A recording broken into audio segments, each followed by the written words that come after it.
ఇక రాసుల్లోకి వెళ్దాము. మేషరాశి. మేషరాశి వారికి ఈ నూతన సంవత్సర ప్రారంభంలో 5 నుంచి 11 వరకు గల కాలానికి 5 గ్రహాల యొక్క ఉన్నతి చాలా చాలా బాగుంది అని చెప్పి తెలియజెప్పడం జరుగుతోంది.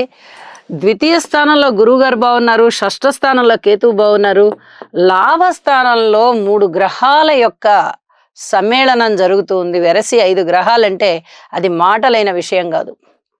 అంటే ఎన్ని రకాల లాభాలు ఉంటాయంటే మాతృవర్గ రీత్యా లాభం ఉంటుంది, ధన ఆదాయం పెరుగుతుంది, అలాగే ధనము ఆదాయం పెరుగుతోంది, స్థిర చిరాస్తులు పెరుగుతున్నాయి, మీ మాట తీరు బాగుంటుంది, సన్మాన సత్కారాలకి మీరు చాలా అర్హులవుతూ ఉంటారు, మీ మాటకి చాలా పరపతి పెరిగి ఒక పెద్ద మనిషిలాగా మీరు వ్యవహరింపబడుతూ ఉంటారు, 10 మంది చేత గుర్తింపబడతారు, సన్మాన సత్కారాలు అందుకుంటారు, వివాహాది శుభకార్యాలలో మీరే ప్రథమమైనటువంటి భూమికని పోషిస్తారు, ఊహించని విధంగా ధనలాభాలు ఉంటాయి, మాట సహాయాలు ఉంటాయి, స్త్రీల వల్ల అనేక లాభాలు ఉంటాయి, కళాకారులకి బాగుంటుంది, ఒకటేమిటి అన్ని రకాలైనటువంటి లాభాలు చవి చూస్తారు.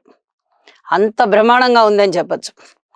ఇక మీరు ఇంటర్వ్యూలకు వెళ్తున్నారా, లేదా రాత పరీక్షలకు వెళ్తున్నారా, లేదా ఏదైనా ప్రదర్శన, మీ కళా ప్రదర్శన కానీ మీ విద్యా ప్రదర్శన కానీ ఇలాంటి వాటికి వెళ్తున్నారా, ఏ దానిలో అయినా ఏ రంగంలో అయినా అద్భుతమైనటువంటి ఫలితాలు తీసుకొచ్చుకుంటారు మీరు. అంత బాగుంది అని చెప్పచ్చు.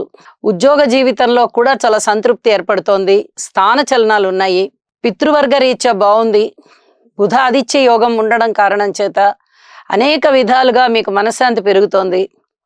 అలాగే వారాంతంలోకి వెళ్ళేటప్పటికీ కూడా తృతీయ స్థానంలోకి చంద్రుడు మారి ఆత్మ సంయమన శక్తిని ఇస్తున్నారు, ధైర్యాన్ని ఇస్తున్నారు, ఉత్సాహాన్ని ఇస్తున్నారు, బలాన్ని ఇస్తున్నారు. స్త్రీలకి బాగుంది, విద్యార్థులకి బాగుంది, కార్మికులు, కర్షకులు, నేత పని వారు, చేతి వృత్తుల వారు ఇచ్చది వారందరికీ బాగుంది.